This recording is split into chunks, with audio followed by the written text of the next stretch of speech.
नमस्कार, मैं अंजना और आप देख रहे हैं पुलिस टुडे न्यूज। आइए रुक करते हैं आज की ताजा खबर पर। संवाददाता अत्रि कुमार यादव की रिपोर्ट।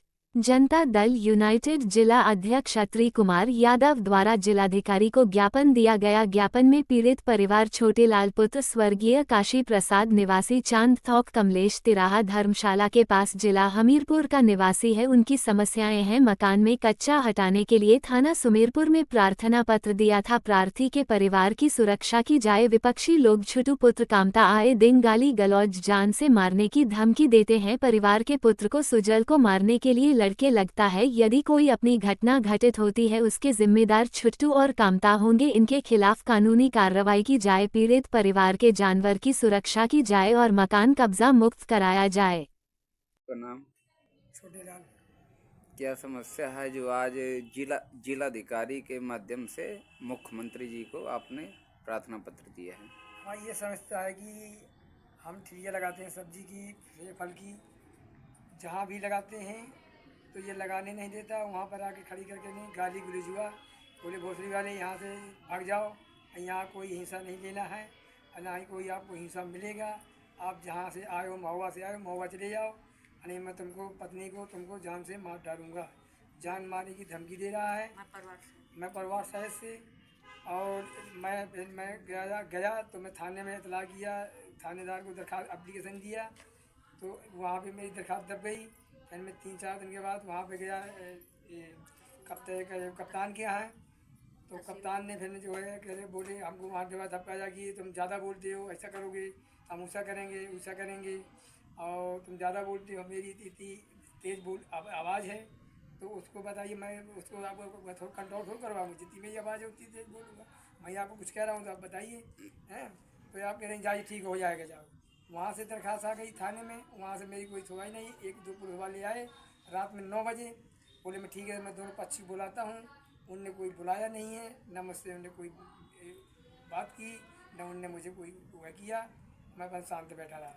फिर मैं इसके बाद तहसील दिवस में शनिवार को गया तो फिर मैंने वहाँ तहसील दिवस में दिया और उनको दरोगा को नहीं, तो उनने कही ठीक है। उन लोग थाने कोतवाली से उनने बुलवाया सुमेरपुर से, बोले थाने कोतवाली इधर आओ सुमेरपुर, बोले क्या इनका मामला है, इनका बताओ। तो उनने दरोगा ने मुझसे जांच लिया और ये किया कि ठीक है हम तो आप जाइए, हम इसको बुलवाते हैं। शाम हो गई, कल भी हो गया, परसों हो गया, कोई नहीं, ना मेरी अपनी एप्लीकेशन वहाँ भी दब गई।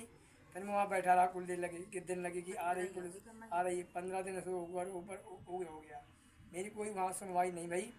फिर मैं जो है फिर मैं आपके इनके सहारा भी नहीं लिया, फिर इनसे मिला, फिर मैंने इनसे करके इनकी मेरी सहमत आप करिए बस। यदि कल के लिए आपके और परिवार के ऊपर कोई घटना घटित होती है तो इसका जिम्मेदार कौन होगा? कोई इसकी स्थिति कोई परवाह की मेरी, अगर कोई लड़के की, मेरे लड़का को छेड़ा जा रहा है, 3 तारीख की बात है।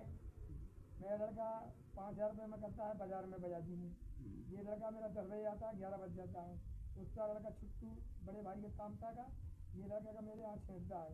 लड़का लगाता है कि सारी यहाँ भाग जाओ, अपने बाप को भगा ले जाओ, अनिशा तुमको तीनों जान से मार डालूंगा। वहाँ से आता है, दारू पीता है और जाल में गुड़िया में गाड़ देता है, और रात के 11-12 बजे के बारे में आता है क्योंकि हमें लात मारता है, बोले भोसड़ी के खोलो दरवाज़ा फाड़ डालूंगा। अब कोई क्या जो पूरे मोहल्ला से मैं कहता हूँ भैया समझाओ तो कहता मैं भाई के मसला है, मैं नहीं जानता हूँ। पूरा मोहल्ला मेरे खिलाफ है, पूरा मोहल्ला कोई नहीं कहना चाहता है। भाई के मैटर में टारे हुए हैं, मेरी कोई सुनवाई कहीं नहीं हो रही है। मैं यहाँ से लगा कि सब जगह दरखास्त भी दे चुका हूँ, कर चुका हूँ। अब मुझे इज्जत दे तो ऐसी लगती है कि मैं अपने आप को हत्या कर लूँ, मगर मुझे सिर्फ यही है कि मैं 1 महीना मेरा हो गया, मैं ठिलिया भी बंद करे हूँ, मेरी मशीन भी खड़ी है, मेरे जब मैं कहीं में ना मेरा कहीं पैसे आ रहा है, ना मेरा कहीं कुछ चाह रहा, मैं घूम कर मर रहा हूँ। मैं अब किराए से रह रहा हूँ, 3,000 का महीना दे रहा हूँ। बताइए कहाँ से बच्चों का नहीं, मैं कहाँ से पेट भरूँगा, कहाँ से अपना भरूँगा, कहाँ से किराया दूँगा, क्या खाऊँगा, क्या करूँगा, मैं बताइए। मीडिया के माध्यम से मुख्यमंत्री जी को क्या मैसेज भेजना चाह रहे हैं? मुख्यमंत्री से मीडिया से मैं यही भेजना चाहता हूँ कि मेरा हक, मेरा मकान है, मेरा मकान दिलवाया जाए। और मेरे मकान में एक मकान में किराएदार रखिए, एक मेरे मकान में वो रह रहा है, खुद रह रहा है और गाली गलौज देता है। मैं वो स्कूलिया से गुजरता हूँ अपने मकान से, तो वह मुझे जानमारी धमकी दे रहा है। बंदूक रह कट्टा लगे निकालते हैं दोनों। अब बाप बेटा दोनों दारू पी के मुझे गाली देते हैं, मेरे औरत को देते हैं और मेरे लड़के को देते हैं। जाओ तुम चाहे थाने जाओगे, मेरे थाने में कुछ नहीं कर पाओगे। और मेरे पास इतना लड़का, मेरा भाई पैसा कमाता बम्बई, मैं पैसा देता थाने में कहूँगी 1000 2000 में बनने की तैयार हूँ। मेरा कुछ नहीं कहेगा, जब लाख लगेगा 50,000 लगेगा मैं कातू लगाऊंगा, मैं मरवा डालूंगा, मैं तुमको जिंदा नहीं छोड़ूंगा। आगे तुम भरुआ में रहेंगे तो यानी भरुआ छोड़ के आप चले जाओ। तो बताइए मैं कहाँ चला जाऊँ, कहाँ में करूँ? मेरा जन्मभूमि यही है, मेरा निवास यही है, मेरा भरुआ के पदार्थी है, मैं यहीं रहने वाला हूँ, चांद तो सुमेरपुर का। बताइए मैं कहाँ छोड़, मैं कहीं चला थोड़ी जाऊँगा, मैं यहीं रहूँगा, यहीं मैं मरूँगा। अब अपना हिस्सा लगे मानूंगा मैं, चाहे जैसे भी।